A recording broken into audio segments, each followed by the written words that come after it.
Final Stop Brazil, Book 2, Chapter 12. My fighting spirit is awakening. We had to stop work for days, due to technical reasons. But this was perfect for me, since the weather was great. I took my mattress outside in the morning, lay down in the yard with a book and my radio, enjoyed the sun, closed my eyes, and saw the beach and the sea just before me. I spent days this way. The Brazilians, however, all called me crazy for staying out unprotected in the blazing sun. Indeed, they were right. After 3 days, I was hellish sunburned and won a new nickname, Camarão. Red as a lobster, I actually was. Then it finally happened, and I was called for legal advice. I immediately blurted out, I want my freedom. I'm here for 16 months now, without a sentence, and have a right for agace, habeas corpus. The lawyer spoke surprisingly well the German language, since she attended the German school, but I insisted to continue the conversation in Portuguese. On the web, she had access to check the course of my process, and found that right now, absolutely nothing happened. It was absolute gridlocked. She advised me to have my lawyer immediately apply for agace, because I was fully entitled to this right. With a computer printout in hand and much of hope, I thanked her, left the office, and ran, lost in thought, almost into the arms of Mrs. Bischoff. I noticed her only when she said in German, "Hi, Rita." Reproachfully, she asked me why I withheld to her the last time that I had a new lawyer. In that moment, I was a little taken aback, looked for an answer. I simply feel better being represented by Dr. Wesley. He visits me more often than you did, I said finally. Her abrupt reply was, my work is indeed not visiting anyone. I didn't want any conflict, and so I left her after a brief farewell. In the cell, I read for the first time my accusation and was shocked.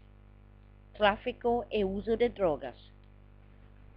Mrs. Bischoff must have known this. No way that they could accuse me of drug using. Besides, it had never been analyzed whether it was really cocaine.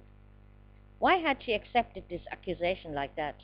Anyway, first I talked to Julia, who tried to call Wesley spontaneously, but did not succeed.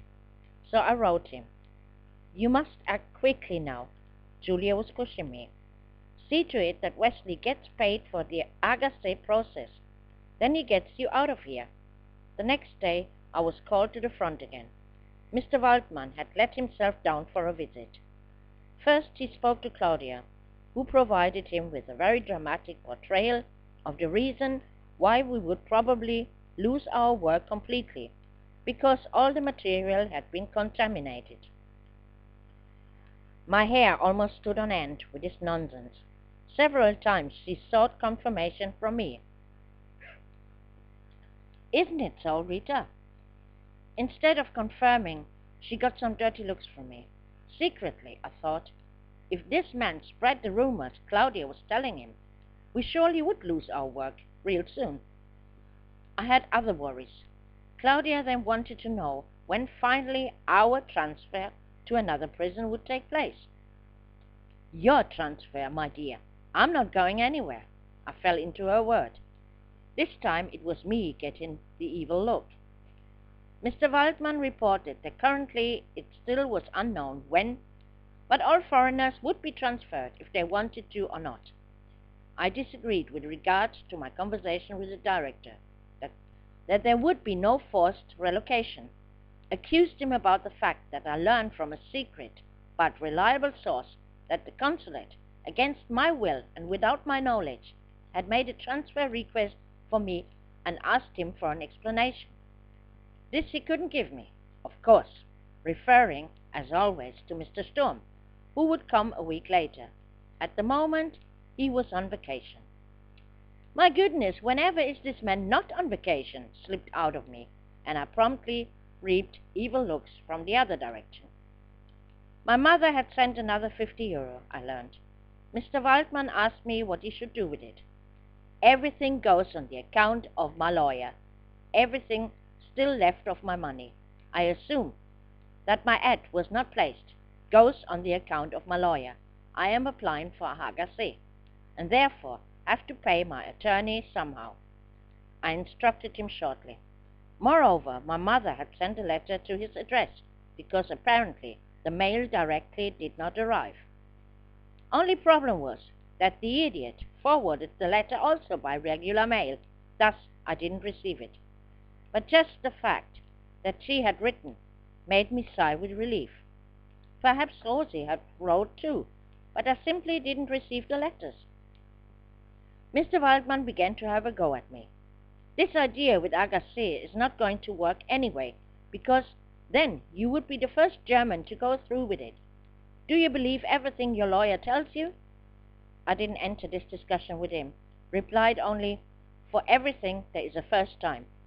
Mr. Waldman seemed to be quite out of balance, that the forwarded letter had not arrived, and so I suggested bringing this topic to an end by him speaking with the director to tell me afterwards where my letters were getting lost.